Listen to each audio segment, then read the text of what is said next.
Subscribe करें और bell दबाएं ताकि कोई खबर रह न जाए।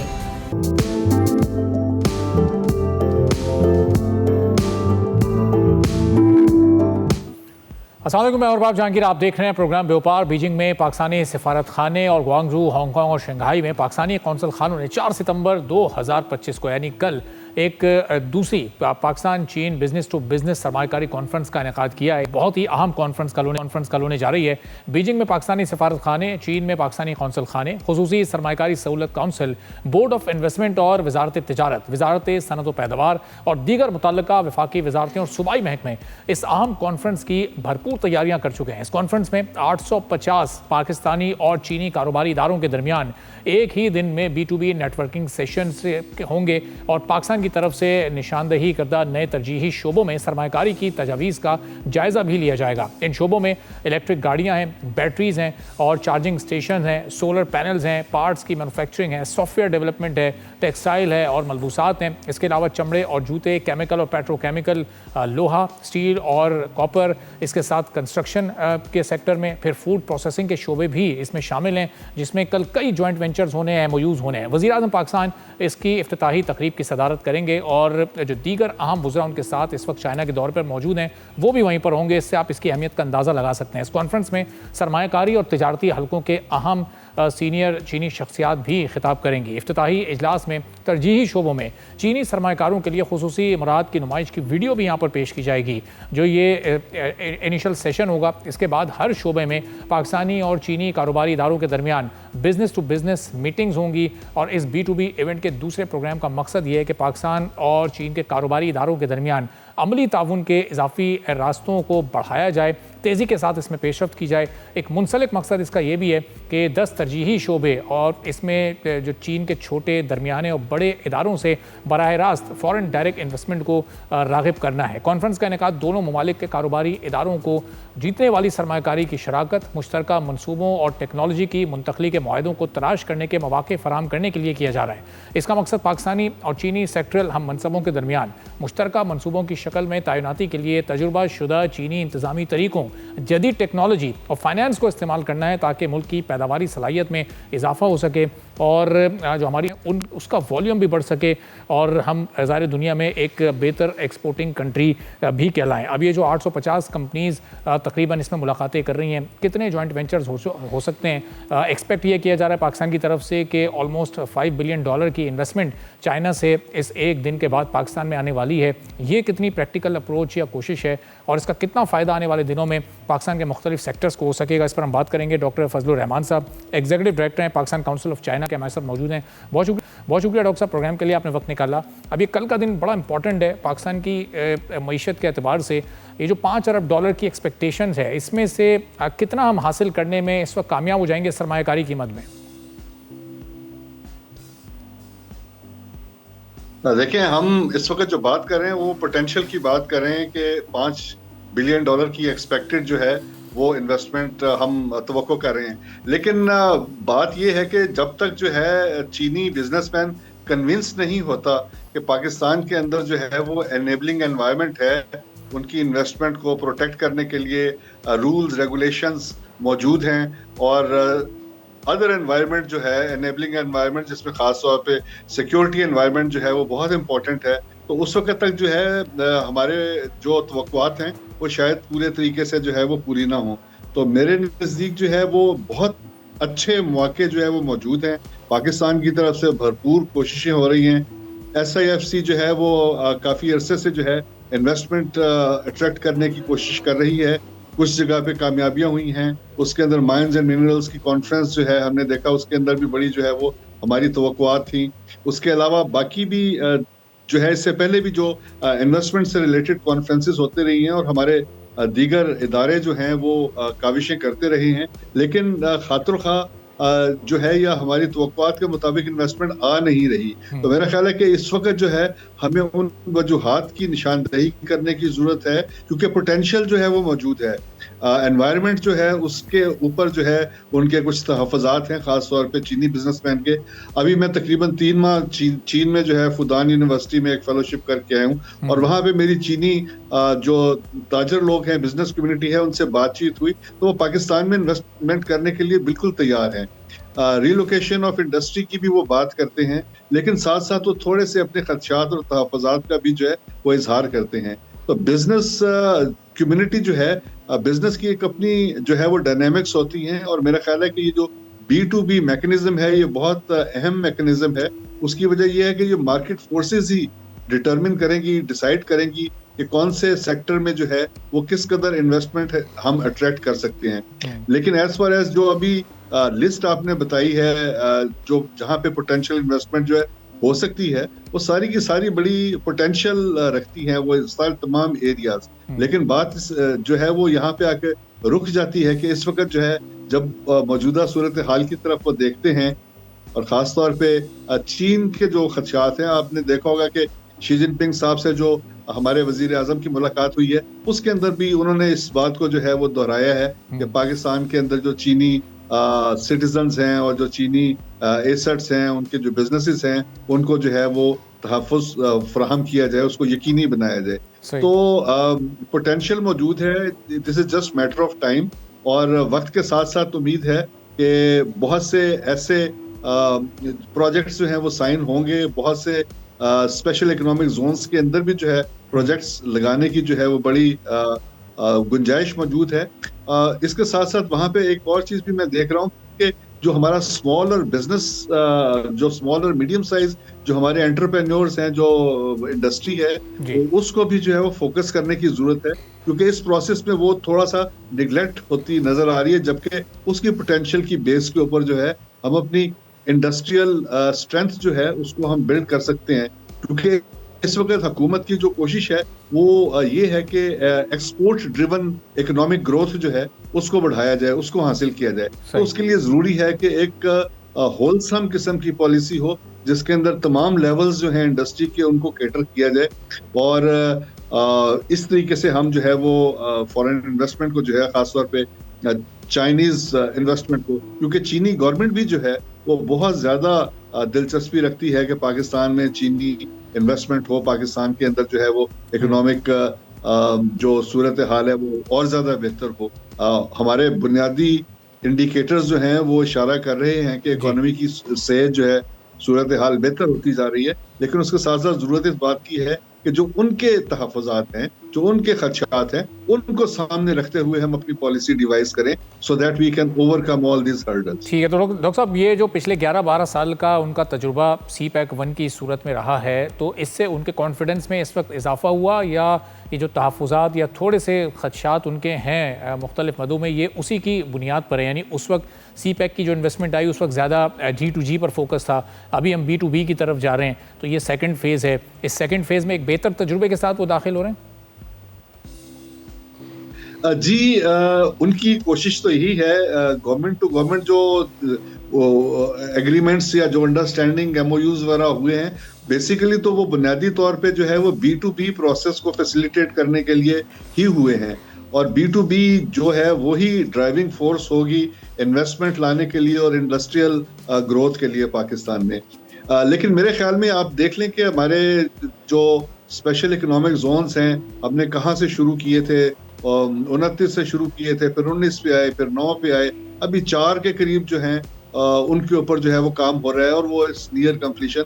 लेकिन उसके अंदर भी जो है काफ़ी अभी जो है इम्प्रूवमेंट की ज़रूरत है, उनको चाइनीज़ स्टैंडर्ड के ऊपर लेके आने की ज़रूरत है और उस सिलसिले में हमें जो है वो चीनियों से मदद भी लेनी चाहिए, क्योंकि उनके जो कॉन्सेप्ट्स हैं या उनकी जो रिक्वायरमेंट्स हैं कि ऑपरेशनल बनाया जा सके इनको और फाल बनाया जा सके इन स्पेशल इकोनॉमिक जोन्स को, तो उसके ऊपर हमें थोड़ा सा जो है वो कंसंट्रेशन करनी चाहिए। अभी तक मेरे नज़दीक जो है वो जो प्रॉस्पेक्ट्स हैं वो प्रॉमिसिंग तो बहुत हैं, लेकिन उसके ऊपर कोई खातर खा जो है वो इम्प्लीमेंटेशन उस तरह से नहीं हो पाई या हमारी तवक्कुआत जो है वो पूरी नहीं हो रही हैं। लेकिन ऐन मुमकिन है कि इस कॉन्फ्रेंस के नतीजे में जो है कुछ हालात मजीद बेहतरी की तरफ जाएं। और डॉक्टर साहब, ये रीलोकेशन ऑफ इंडस्ट्री की तरफ भी आपने इशारा किया, तो इस पर इस वक्त संजीदगी के साथ गौर हो रहा है या ये एक बड़ा टाइम टेकिंग प्रोसेस है, और किन सेक्टर्स पर खास तौर पर इसमें फोकस किया जा सकता है, यानी कौन सी इंडस्ट्री पहले रीलोकेट हो सकती है? देखिए, हमारा जो एक स्ट्रॉन्ग सेगमेंट रहा है इंडस्ट्री का, वो टेक्सटाइल का सेगमेंट हमारा स्ट्रॉन्ग रहा है। और हमने देखा कि ओवर द ईयर जो है वो इलेक्ट्रिसिटी टैरिफ्स की वजह से हमारी बहुत सी इंडस्ट्री यहाँ से जो है वो निकल गई है। दूसरे मुल्कों में जो है उन्होंने, बांग्लादेश में खास तौर पे जो है उन्होंने अपने प्लांट्स जो है वो शुरू किए हैं। तो यहाँ पे एक वॉइड और एक वैक्यूम है, और इस वॉइड और वैक्यूम को जो है वो चाइनीज टेक्सटाइल इंडस्ट्री जो है वो उसको रिलोकेट कर सकती है। उसके अलावा जो है हमें थोड़ा सा जो स्किल्ड मैन पावर है जो कि चाइनीज रिक्वायरमेंट को पूरी करे, उसके ऊपर भी तवज्जो देने की जरूरत है। चाइना ने काफी प्रोग्राम्स इस सिलसिले में पाकिस्तान में स्किल डेवलपमेंट के हवाले से शुरू किए हुए हैं, जो कि हमारी इंडस्ट्रियल ग्रोथ में बहुत ज्यादा मुआवन साबित होंगे, बल्कि हर शोबे में जो है वो मुआवन साबित होंगे। तो हमें अब देखना ये है कि हम अपनी जो हमारी विजन है, जो हम अभी करना चाह रहे हैं, हम अपनी ह्यूमन रिसोर्स को उसके मुताबिक जो है वो ट्रेन करें, सो दैट वी कैन जो हमारे डिजायर्ड रिजल्ट्स हैं वो हमें मिल सके। और इसके अलावा जो है बाकी फिशरीज का जो है वो एक बहुत इम्पोर्टेंट एस्पेक्ट है, जो कि अभी तक जो है वो अंडर यूटिलाइज्ड है उसकी पोटेंशियल। उसके अंदर भी उनका चाइनीज बिजनेसमैन का काफी इंटरेस्ट है। उसके साथ साथ एग्रीकल्चर प्रोड्यूस में भी बहुत इंटरेस्ट है।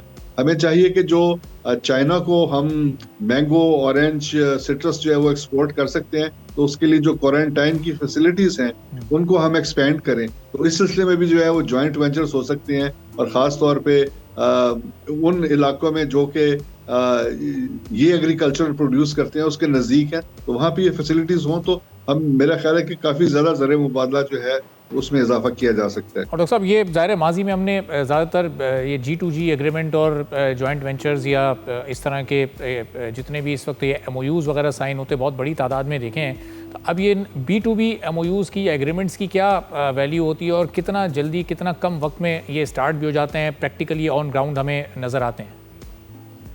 देखिए, B2B के जो MOUs होंगे, बुनियादी तौर पे तो ये बिजनेसमैन टू बिजनेसमैन जो है वो एग्रीमेंट्स होंगे, लेकिन जो हुकूमतें हैं दोनों तरफ से वो इनको फैसिलिटेट करेंगी इम्प्लीमेंटेशन के लिए। अब ये दोनों जो पार्टीज हैं, चाइनीज और पाकिस्तानी जो बिजनेसमैन हैं, ये उनकी अपनी एफिशिएंसी, एफिकेसी पे डिपेंड करता है। फिर जो प्रोसीजरल वर्क है उसको कितने आसान तरीके से जो है वो ओवरकम किया जा सकता है। अब SAFC के मुताबिक तो जो है वो it's kind of a one window operation. आप वहां से आए और आपको मुय्यना मुद्दत के अंदर जो है वो तमाम जो लवाजमात हैं, तमाम जो कागजी कार्रवाइयाँ हैं वो पूरी करके दी जा सकती हैं। तो उसमें बहुत सी चीज़ें, बहुत से अवामिल हैं जो उनके जो म्यूचुअली उनको डिसाइड करना होंगे। तो अगर तो जो है ये MOUs साइन होते हैं, तो उसके ऊपर जो हमें जो भी साइन होते हैं उसके ऊपर जो प्रोग्रेस है वो हमें अगले जो है वो 6-7 माह में नजर आनी चाहिए कि उनके ऊपर इम्प्लीमेंटेशन शुरू हो गई है, क्योंकि इसके अंदर हुकूमतों के अमल दखल कम है और प्राइवेट सेक्टर का अपना अमल दखल ज्यादा है। एटलीस्ट जो है वो फाउंडेशन स्टोन्स जो हैं वो हमें लगते हुए नजर आने चाहिए अगर इन्वेस्टमेंट वाकई आ रही है। ठीक है, बहुत बहुत शुक्रिया डॉक्टर फजलुर रहमान साहब, executive director Pakistan council of China, हमारे साथ गुफ्तगू आपने सुनी। अब देखना है कि कल जो MOUs होते हैं, जो जॉइंट वेंचर्स होते हैं, कितने अरसे में वो ऑन ग्राउंड भी हमें नज़र आते हैं। इस पर आपको हम आने वाले दिनों में भी मजीद अपडेट करते रहेंगे। एक ब्रेक लेते हैं, ब्रेक के बाद वापस आएंगे, एक और अहम मौजू पर बात करेंगे।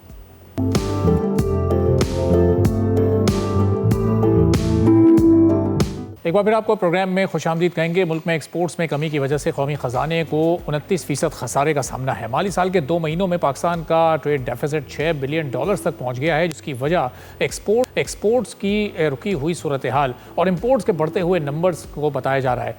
PBS के मुताबिक जुलाई से अगस्त के दौरान एक्सपोर्ट्स और इम्पोर्ट्स में जो फ़र्क है वो $6 बिलियन तक पहुँच गया है। तजारती खसारा $1.4 बिलियन या 29% रहा, जो पिछले साल के इसी मुद्दत के मुकाबले में ज़्यादा है। सिर्फ 2 महीनों में $1.4 बिलियन का खसारा IMF की तरफ से दी जाने वाली $1 बिलियन की किस्त से भी ज़्यादा है, जहां IMF और पाकिस्तान में कर्ज की तीसरी किस्त के लिए मुज़ाकरात इसी महीने यानी सितंबर में ही शुरू हो जाएंगे। माली साल के पहले 2 महीनों में इंपोर्ट्स $11.1 बिलियन तक पहुंची हैं, जो $1.4 बिलियन यानी 14.2% जायद हैं।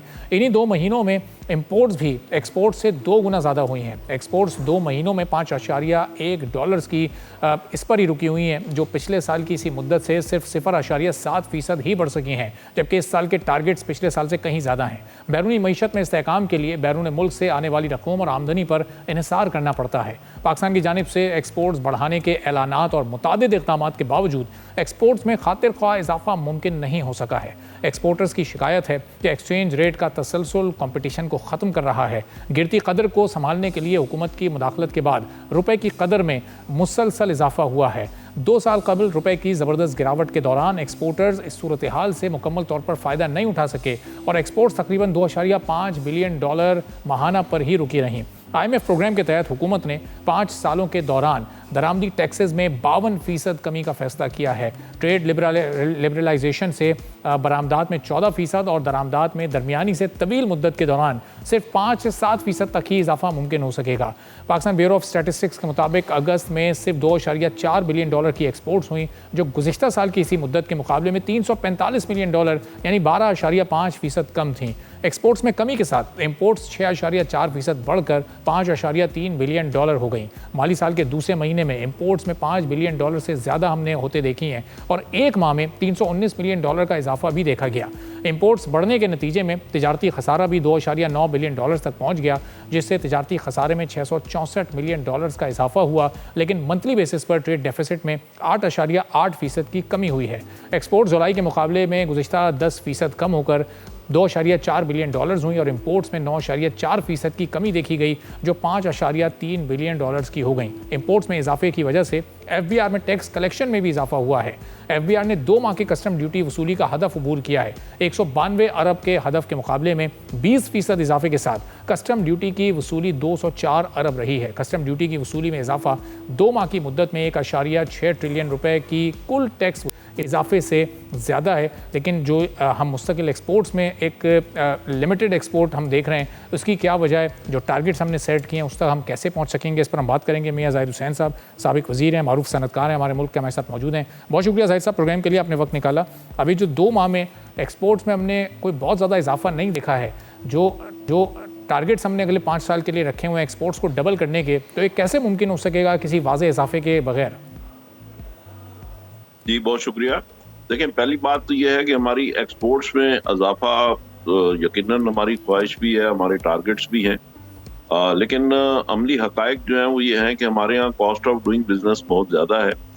बिजली और गैस की कीमतें ज़्यादा हैं, इसी तरीके से मार्कअप के रेट्स बहुत ज़्यादा हैं। हाल दो के महंगाई जो है यानी इन्फ्लेशन जो है वो कोई 3% पे थी अगस्त में, लेकिन ये कि हमारा जो बैंक मार्कअप है वो 11% पे है। तो इस सिचुएशन में हमारी एक्सपोर्ट्स में इजाफा होना तो मैं नहीं समझता कि पॉसिबल होगा। एक जो ऑर्गेनिक ग्रोथ होती है 5, 7, 10% की, वो ऑर्गेनिक ग्रोथ तो एक्सपोर्ट में आपको मिलेगी, जो तकरीबन पिछले साल अगर $32 अरब की एक्सपोर्ट थी तो इस साल हो सकता है वो $34-35 अरब की हो जाए। और इसी तरीके से आपकी इंपोर्ट जो है उसमें भी ऑर्गेनिक इंक्रीज होगी। कुछ तो ये कि डिमांड का प्रेशर होगा, क्योंकि अभी आपकी जो जैसे भी सैलाब आए हैं और सैलाबों से जो नुकसानात हुए हैं उसके नतीजे में हो सकता है हमें एग्रीकल्चर आइटम्स भी इंपोर्ट करने पड़ जाएं। और इसी तरीके से हमने अब जैसे चीनी भी इंपोर्ट की और अब हमें गंदम भी शायद इंपोर्ट करनी पड़े, कॉटन इंपोर्ट करनी पड़ेगी। तो इस तरीके से हमारी इंपोर्ट्स में इजाफा होगा, इंपोर्ट बिल बढ़ेगा। और लेकिन बात यह है कि हमारी जो इंपोर्ट्स है, अगर आप पहले भी देख लें तारीखी तौर पे, तो हमारी एक्सपोर्ट के मुकाबले में हमारी इंपोर्ट ऑलमोस्ट डबल होती है। तो इस साल अगर आपकी 33-34 अरब या $35 अरब की अगर आपकी एक्सपोर्ट होगी तो तकरीबन $70 अरब की आपकी इंपोर्ट्स होगी। तो इस तरह कोई आपको नेट जो डेफिसिट है वो कोई $35 अरब का होगा, ट्रेड डेफिसिट। अब उसको आप पिछले साल भी आपने इसी तरीके से मेक ओवर किया था, इस साल भी इसी तरह करेंगे कि जो फॉरेन रेमिटेंस हैं, जैसे पिछले साल आपकी $38 बिलियन की आई, तो इस साल अगर 40-42 अरब की आ जाती है तो इसका मतलब होगा फिर वही $2-3 अरब का सरप्लस होगा, जैसे कि पिछले साल हुआ है। लेकिन अगर हमें इसमें ज्यादा प्रेशर रहा इंपोर्ट्स का, जैसे ये भी सैलाबों की वजह से जो बात हो रही है, तो उसमें हो सकता है $2-3 अरब का हमें नेट करंट अकाउंट डेफिसिट जो है वो भी डेफिसिट में चला जाए। तो ओवरऑल इस वक्त तो यही सिचुएशन है जो मैं आपसे डिस्कस कर रहा हूँ। लेकिन अब गवर्नमेंट इसमें कोई मेजर स्टेप्स लेती है, कोई इसमें स्ट्रक्चरल रिफॉर्म्स करती है। फॉर एग्जांपल अगर हमारी बिजली में, मैं अक्सर कहता हूँ कि 1,000 अरब रुपए के लॉसेज हैं। प्राइम मिनिस्टर ने भी खुद फ्लोर ऑफ द असेंबली इसको एक्सेप्ट किया था कि 1,000 अरब रुपए साल के हम जाया करते हैं बिजली में। अगर इसको कोई स्ट्रक्चरल रिफॉर्म्स कर लें, वो लॉसेज ना हो और बिजली की कीमतें कम हो जाएं, और या आईपीपीज को कोई गवर्नमेंट परसू कर ले, कुछ उनको हैंडल कर ले, उसके नतीजे में बिजली की कीमतें कम हो जाएं। अभी भी 13-14 उसके ऊपर हमारी जो कीमतें हैं बिजली की, उसमें है, अगर हमें उसको हम ले आए उसको कोई 19 सेंट, अगर हम उसको 9 सेंट पे ले आए, अगर 13-14 सेंट पे अभी हैं, तो अगर हम उसको 9 सेंट पे ले आए तो फिर हमारी एक्सपोर्ट में जो वाकई हम चाहते हैं कि उसमें इजाफा हो, तो वो टेंजिबल जो इजाफा है वो तो तभी मुमकिन है। अदरवाइज ये बस ऑर्गेनिक थोड़ा बहुत ऊपर नीचे चलता रहेगा। सही। तो अब जाहिर साहब, ये ज़ाहिर आप बिजली की कीमत में कमी की डिमांड कर रहे हैं। बिजनेस कम्युनिटी की एक और डिमांड ये है कि अब इंटरेस्ट रेट में भी फौरी तौर पर एक बड़ी कमी की जाए, और इस सैलाबी सूरत हाल के बाद तो वो बहुत ज़्यादा ज़रूरी हो गई है ताकि बिज़नेस एक्टिविटी हमें मज़ीद बढ़ती हुई नज़र आए। तो अब ये अपनी एक्सपोर्ट्स को बढ़ाने के लिए जो उड़ान पाकिस्तान में हमने टारगेट सेट किए थे, उन टारगेट्स तक पहुँचने के लिए अब हमें ये 2 स्टेप्स को यकीनी तौर पर फौरी उठाने पड़ेंगे, वरना फिर उन टारगेट्स को हमें थोड़ा सा रिविजिट करना पड़ेगा और उनमें कुछ कमी करनी पड़ेगी, चूँकि अगले 4-5 साल में ये डबल तो होती नज़र नहीं आ रही है हमें। देखें, टारगेट तो ऑटोमेटिक ही रिविजिट हो जाते हैं। जब होगी नहीं एक्सपोर्ट उतनी, तो ऑटोमेटिक ही रिविजिट हो जाएंगे ना। तो उसके लिए हमें कोई रिविजिट करने की स्पेशली तो जरूरत है नहीं। लेकिन उसमें एक रे ऑफ होप जरूर हमें नजर आ रही है, वो ये कि जो अमेरिका ने हमें टैरिफ में थोड़ा रिलीफ दिया है, हमें 19% है, और बाकी जो दूसरे लोग हैं हमारे, उनको 20% है, किसी को 25% है, जैसे इंडिया को 25 + 25 है। तो मुझे लगता है कि ये इंडिया के कुछ स्पिल ओवर ऑर्डर्स जो हैं वो कोई $2-3 अरब के हमें एक्सपोर्ट में मिल सकते हैं। एक तो ये जो तकरीबन हमें जो 19% है, और अगर इंडिया को 25 भी मान लें, या बांग्लादेश को 20 है और हमें 19 है, तो उससे भी थोड़ा सा एक नेग्लिजिबल सा बहरहाल हमारा कुछ डिफरेंस जरूर आता है कॉस्ट में। तो हमें कुछ थोड़ी सी मामूली सी एज हासिल होती है। तो उसके नतीजे में मैं समझता हूँ कि $2-3 अरब की एक्सपोर्ट बढ़ सकती है। कता कलामी की माजरत, लेकिन हम देखते हैं कि बांग्लादेश और वियतनाम का 20% भी हमारे 19% पर भारी पड़ सकता है, चूंकि वहाँ कॉस्ट ऑफ डूइंग बिजनेस, जो अभी आपने बिजली के रेट्स का जिक्र किया, तो उसमें एक वाज़ेह फ़र्क है। तो वो उस 20% को भी बेहतर तरीके से मैनेज कर सकते हैं, और उससे मुश्किल शायद हमारा वो 19% है। देखें, एक हमारे यहाँ जो, जैसे मैंने अभी कहा कि बिजली की कीमत ज्यादा है और बिजली के उसमें लॉसेज हैं, तो इसी वजह से हमारे यहाँ डॉलर भी 278 का है। वहाँ पे अगर डॉलर 100 रुपए का है तो हमारे यहाँ 278 का है। तो उसका भी हमें ज़ाहिर है कि हमारी जो कॉस्ट है उसको रिडक्शन करने के लिए या मेकअप करने के लिए ये भी एक अहम उसमें अंसर की हैसियत रखता है, और हमें 1% का वो डिफरेंस भी है। तो कमोबेश किसी ना किसी हद तक, मैं इसीलिए मैंने कहा मार्जिनल सा हमें उसका बेनिफिट तो जरूर मिलेगा, और वो मार्जिनल बेनिफिट यही होगा कि $2-3 अरब की हमारी एक्सपोर्ट्स बढ़ सकती हैं इसके नतीजे में। लेकिन उसके साथ साथ हमें जो, चूंकि ये रेसिप्रोकल टैरिफ्स हैं, तो हमें अमेरिका से भी अपनी इंपोर्ट्स को बढ़ाना होगा, और हमें पाम ऑयल की जगह पे सोयाबीन ऑयल अमेरिका से मंगाना पड़ेगा। इसी तरीके से हमें जो कॉटन, रॉ कॉटन की जरूरत होगी वो हमें अमेरिका से मंगानी पड़ेगी, और इसी तरह कुछ और चीजें, स्पेयर पार्ट्स वगैरह, साइबर सिक्योरिटी की चीजें हैं, और हो सकता है कि कुछ क्रूड ऑयल भी हम अमेरिका से हमें फिजिबल हो जाए। तो इस तरीके से करके हमें अमेरिका से अपनी कोई $3-4 अरब की इंपोर्ट्स बढ़ानी पड़ेंगी, और जो दूसरे ममालिक से उसको रिप्लेस करना होगा, और एक्सपोर्ट्स में हमें यकीनन $2-3 अरब का इसमें बेनिफिट मिल सकता है। सही। और साहब, अब ये जो इस वक्त इंटरेस्ट रेट है, उसमें अब कितनी कमी एक्सपेक्टेड, या कितनी आपकी डिमांड है, या बिज़नेस कम्युनिटी अब कितनी कमी चाहती है? जब ये सैलाबी सूरत हाल नहीं भी थी तब भी 5% कमी की डिमांड की जा रही थी, जो ज़ाहिर है पिछली 2 पॉलिसीज़ का ऐलान करते हुए तो स्टेट बैंक ने उसको नहीं नीचे किया। अब ये बहुत ज़रूरी हो चुकी है। पिछले अगर पूरे साल की अगर हम देखते हैं, जो इन्फ्लेशन थी वो कोई 4.6% थी ऑन एन एवरेज, और अगर हम आखिरी महीनों की देखते हैं पिछले माली साल में, तो वो तो 0.3 पे आ गई थी, 0.4 पे आ गई थी। और अब भी अगर हम देखें तो अभी अगस्त में 3% पे आई है, तो इसमें गुंजाइश तो है, इन्फ्लेशन ड्रॉप हो रही है। अब आगे चल के हो सकता है इन्फ्लेशन में थोड़ा इजाफा हो, लेकिन ये कि ओवरऑल इन्फ्लेशन कम ही है। तो अगर वो 3-4% पे भी रहती है हमारे यहाँ इन्फ्लेशन, और मार्कअप अगर हम 11% पे रखते हैं तो उसका कोई जवाब नहीं है। तो लिहाजा हमें इसमें मार्कअप में 5-6% की बड़ी इजीली गुंजाइश है, और हम ये समझते हैं कि अगर 5-6% इसको कम करें और अगर जरूरत महसूस की जाए तो फिर 1-2% बढ़ाया भी जा सकता है। लेकिन ये कि जब हमने उसको फ्लोटिंग रेट रखा हुआ है अपना जो इसका बैंक मार्कअप का, तो उसको साथ साथ हमें एडजस्ट करना चाहिए। अभी इस वक्त एडजस्टमेंट की उसमें गुंजाइश है, तो उसको डाउनवर्ड एडजस्ट करें, और अगर फिर जरूरत पेश आए तो अपवर्ड एडजस्ट कर लें। तो लिहाजा इस मैकेनिज्म को हमें बड़ी डायनामिक सिचुएशन के साथ हमें इसको हैंडल करना होगा। तो साहब, ये इतनी ओवर कॉशियस अप्रोच इस वक्त स्टेट बैंक की या हमारी फाइनेंस मिनिस्ट्री की, इसकी वजूहात क्या हैं? क्योंकि पिछली 2 पॉलिसीज़ में भी गुंजाइश थी कि चलें 1 या 1.5% एक ऑप्टिक्स की हद तक ही लोगों को मुतमईन करने के लिए एक माइनर सा ही इजाफा हो सकता था, जो कि मैनेजेबल भी था, लेकिन बिल्कुल ही उसको स्टैटिक रखा गया। तो बहुत प्रेशर इस वक्त महसूस कर रहा है हमारा स्टेट बैंक। जी डेफिनेटली बहुत प्रेशर है, और हम बिजनेस कम्युनिटी का भी प्रेशर है, और ओवरऑल अगर आप देखें तो मुल्क की एक्सपोर्ट्स में इजाफा नहीं हो रहा, और उसका जो मेजर तो नहीं कहना चाहिए, मगर एक चंक उसमें जरूर है ये मार्कअप का, और मेजर चंक है जिसकी वजह से हमारी एक्सपोर्ट में इजाफा नहीं हो रहा। यानी ये 2 ही इश्यूज हैं, बल्कि 3 इश्यूज हैं, जिसमें गैस का इशू भी है, बिजली का भी है, और साथ में मार्कअप है। तो ये 2-3 इश्यूज हैं, अगर इनको थोड़ा थोड़ा भी अगर गवर्नमेंट एड्रेस करना शुरू कर दे, डाउनवर्ड एडजस्टमेंट इनकी शुरू हो जाए, तो उसका आप देखेंगे कि रफ्ता रफ्ता हमारी एक्सपोर्ट्स में इजाफा होना शुरू हो जाएगा। और इस वक्त जो आप स्टॉक एक्सचेंज की भी सिचुएशन देख रहे हैं, और ओवरऑल अगर आप टेक्सटाइल की मार्केट की भी सिचुएशन देखें, तो लोगों का ख्याल यही है कि एक्सपोर्ट्स हमारी खास तौर पे इसमें टेक्सटाइल में उसमें इजाफा होगा, लोगों की यही स्पेकुलेशन भी है।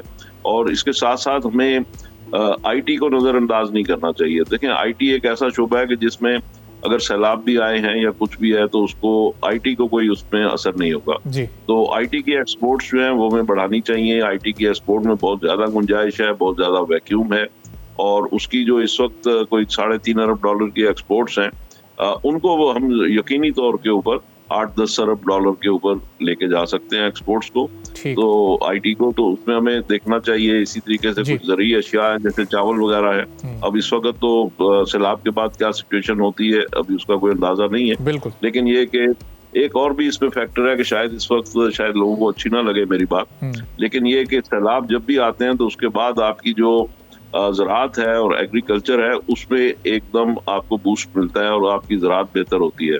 पिछले सैलाब जो आए थे उसमें भी हमें जो ग्रोथ आई थी वो 6.25% आई थी सैलाब के बाद।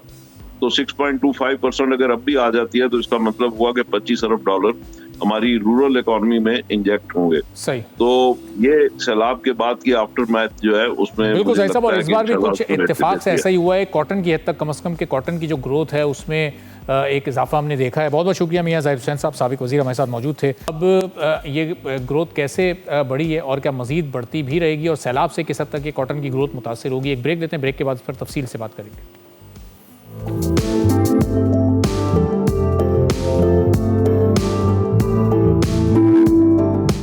एक बार फिर आपको प्रोग्राम में खुशामदीद कहेंगे। पाकिस्तान की एक्सपोर्ट्स में अहम किरदार अदा करने वाला इस वक्त अहम तरीन सेक्टर टेक्सटाइल है और टेक्सटाइल सेक्टर के लिए जो बुनियादी ज़रूरत होती है वो कॉटन की होती है, जिसको मुल्की पैदावार के साथ इम्पोर्ट से भी अब पूरा किया जाता है। लेकिन अब ये अच्छी खबर एक सामने आई है कि पाकिस्तान की जिनिंग फैक्ट्रीज़ में कपास की आमद में तकरीबन 9% इजाफा देखा गया है।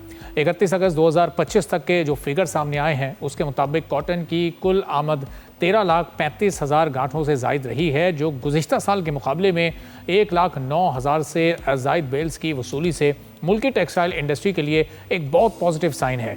अब जिनिंग फैक्ट्रीज़ में 15 रोज़ के दौरान तकरीबन 3 गुना ज़्यादा यानी कॉटन की 4,48,000 से जायद बेल्स की आमद हुई है, जबकि अगर हम पिछले साल का जायज़ा लें तो पिछले साल की इसी मुद्दत में सिर्फ 1,50,000 से जायद बेल्स की आमद मुमकिन हो सकी थी। तो ये एक बड़ा फ़र्क हमें नज़र आ रहा है। अब कौन सा सूबा इसमें सबसे आगे है, ज़रा इस पर भी एक नज़र डालते हैं। सिंध की परफॉर्मेंस का अगर हम जायज़ा लें तो ये हमें पूरी इस सारे सूबों में सबसे बेहतर नज़र आती है, जिसने पिछले साल 7,73,000 से जायद बेल्स के मुकाबले में 12.5% के साथ एक तरक्की शो की है और 12.5% इजाफे के साथ 8,70,000 से ज़ायद कॉटन बेल्स की आमद मुमकिन हो सकी है। सिंध ने मजमूई तौर पर कॉटन की पैदावार में 96,000 से ज़ायद बेल्स का इजाफा किया है। अब ज़रा शहरों की सूरत आलम सिंध के जो है उसका एक जायज़ा लेते हैं। सांगड़ से सिंध की प्रोडक्शन में सबसे ज़्यादा यानी 6,15,000 से ज़ायद बेल्स की आमद हुई, जो पिछले साल के मुकाबले में तकरीबन 8% से ज़्यादा इजाफा है, जो इन हालात में, इन मौजूदा हालात में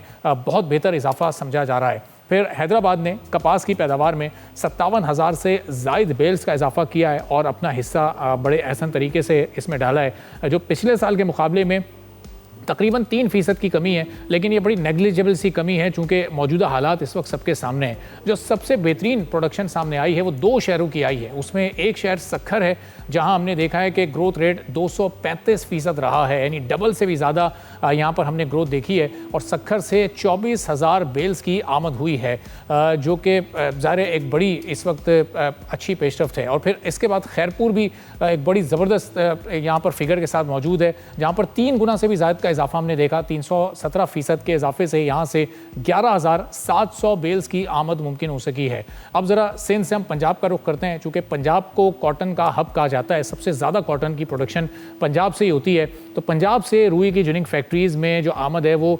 4,65,000 से ज़ायद बेल्स ही मुमकिन हो सकी है, जो पिछले साल 4,52,000 से ज़ायद बेल्स की रही थी। यानी जो इस वक्त इजाफा है वो सिर्फ 2.8% का मामूली इजाफा है, लेकिन इन हालात में इस इजाफे को भी बहुत बड़ा तस्वुर करना चाहिए, चूँकि पंजाब के कई ऐसे इलाके हैं जो कि रुई पैदा करते हैं, कॉटन प्रोड्यूस करते हैं, लेकिन वो सैलाब की जद में। अब पंजाब ने मजमूई तौर पर पिछले साल के मुकाबले में 12,715 बेल्स का इजाफा ज़रूर किया है, लेकिन ये बड़ी हौसला अफजा बात है इस पूरी सूरत हाल में। तो पंजाब का जो मुस्बत कारकर्दगी वाला ज़िला है वो विहाड़ी है, जहाँ पर 3.5% इजाफे से 87,000 से ज़ायद बेल्स के साथ ये ज़िला इस वक्त सरे फहरिस्त रहा है। जबकि जो दीगर ज़िले हैं ज़रा उनके भी फिगर्स आपके सामने रखते हैं। इसके बाद खानेवाल है, जिसने पिछले साल के मुकाबले में 3% कमी के बावजूद भी 71,000 से ज़ायद बेल्स का इजाफा किया है। फिर डेरा गाजी खान आता है, जिसने 131% ग्रोथ रेट के साथ 68,000 बेल्स रिकॉर्ड करवाई हैं, जो कि एक बहुत ही ज़बरदस्त फिगर है। फिर साहिवाल ने पैदावार में 30% की कमी के बावजूद 48,000 से ज़ायद बेल्स जिनिंग फैक्ट्रीज तक पहुंचाई हैं। तो किसी ज़िले में हमें कमी दिखाई दे रही है, कहीं पर हम ग्रोथ देख रहे हैं और बड़ी ज़बरदस्त ग्रोथ भी है। अब पंजाब से निकल के ज़रा हम बलूचिस्तान चलते हैं और बलूचिस्तान में भी जायज़ा लेते हैं कि वहाँ पर कहाँ पर कमी और कहाँ पर ग्रोथ देखी गई है। तो कॉटन प्रोडक्शन में बलूचिस्तान में 56% से ज़ायद का इजाफा देखा गया है, जहाँ पिछले साल की 30,000 से ज़ायद बेल्स के मुकाबले में 47,000 से ज़ायद बेल्स का इजाफा हुआ है। तो बलूचिस्तान में पिछले साल के मुकाबले में 17,000 से ज़ायद कॉटन बेल्स का इजाफा हुआ है और कॉटन की फैक्ट्रीज़ में जो कुल आमद है वो 13,35,000 बेल्स से ज़ायद रही है, जिसमें 11,92,000 से ज़ायद बेल्स बनाई गई हैं। कॉटन बेल्स की जो सेल्स परफॉर्मेंस है वो खासी अच्छी रही है और 11,34,000 से ज़ायद बेल्स सिर्फ टेक्सटाइल मिल्स को बेची गई हैं, जबकि एक्सपोर्टर्स, ट्रेडर्स या फिर ट्रेडिंग कॉरपोरेशन ऑफ पाकिस्तान को कोई ख़ास सेल्स रिकॉर्ड नहीं की गई हैं। तो जिनिंग फैक्ट्रीज़ में मौजूद गैर फ़रोख्तशुदा स्टॉक में 2,07,000 बेल्स मौजूद हैं, जो पिछले साल के बकाया स्टॉक के 53,564 बेल्स से बहुत ज़्यादा हैं। तो इसका मतलब ये है कि इस साल हमें कॉटन पिछले सालों के निस्बत थोड़ी कम इंपोर्ट करनी पड़ेगी। तो जो हमारा इंपोर्ट बिल है कॉटन का वो भी पिछले सालों के निस्बत खासा अंडर कंट्रोल रहेगा। अब प्रोसेसिंग में तकरीबन 10% इजाफे के साथ पिछले साल 272 ऑपरेशनल फैक्ट्रीज़ के मुकाबले में तादाद तकरीबन 300 तक जा पहुंची है। पंजाब की 100 प्रोसेसिंग फैक्ट्रीज़ में मज़ीद 30% का इजाफा हुआ है, जबकि सिंध की 172 फैक्ट्रीज़ में 3 कंपनीज़ की कमी हुई है। और फिर बलूचिस्तान के साथ अगर हम ये फिगर्स देखें तो बलूचिस्तान में सहूलियात के साथ 11 नई प्रोसेसिंग फैक्ट्रीज़ लगाई गई हैं। अब ज़ाहिर जो दूसरी तरफ सूरत हाल है वो इंतहाई ख़राब है, बारिशें हो रही हैं, सैलाब है और इससे बेशतर कॉटन जोन्स में कपास की फसल को हमने मुतासिर भी होते देखा है। कुछ ऐसे जोन्स हैं जो मुतासिर हुए हैं। ताहम पंजाब में कपास पैदा करने वाले सबसे बड़े ज़िले यानी भावलनगर में कपास की फसल 50% तक मुतासिर होने की इत्तलात हैं। तो आप इससे अंदाज़ा लगाएं कि अगर ये मुतासिर ना होती तो कितनी ज़्यादा ये तादाद बढ़ सकती थी, कितने फ़ीसद का इजाफा हो सकता था। और एक बैनुल-अक़वामी कॉटन एडवाइजरी कमेटी के मुताबिक पाकिस्तान में मनफी मौसमी हालात के बाइस कॉटन की मजमूई मुल्की पैदावार में इस साल 6,25,000 बेल से ज़ायद की कमी की तवक्को की जा रही है। तो पंजाब में सैलाब से मुतासर इलाकों में कॉटन प्रोडक्शन कम होने और सिंध में तकरीबन 8% के मामूली इजाफे से मुल्की मजमूई पैदावार में कुछ इजाफा तो हुआ है, लेकिन अब एक खदशा ये मौजूद है कि जिस तरह आप सैलाब का रुख पंजाब से सिंध की जानिब हो रहा है, तो अगर सिंध के इलाके भी मुतासर होते हैं तो ये जो इजाफा हमने देखा है, कहीं ये इजाफा आने वाले दिनों में कमी का शिकार तो नहीं हो जाएगा। कॉटन की इंपोर्ट बढ़ने से मुल्की इंपोर्ट बिल में कहीं जो इस वक्त हमें अंडर कंट्रोल सूरत हाल नज़र आ रही है, आने वाले दिनों में कहीं आउट ऑफ कंट्रोल तो नहीं हो जाएगी। आने वाले दिनों में इस पर भी नज़र रखेंगे। फिलहाल प्रोग्राम से इजाज़त दीजिए। अल्लाह हाफ़िज़।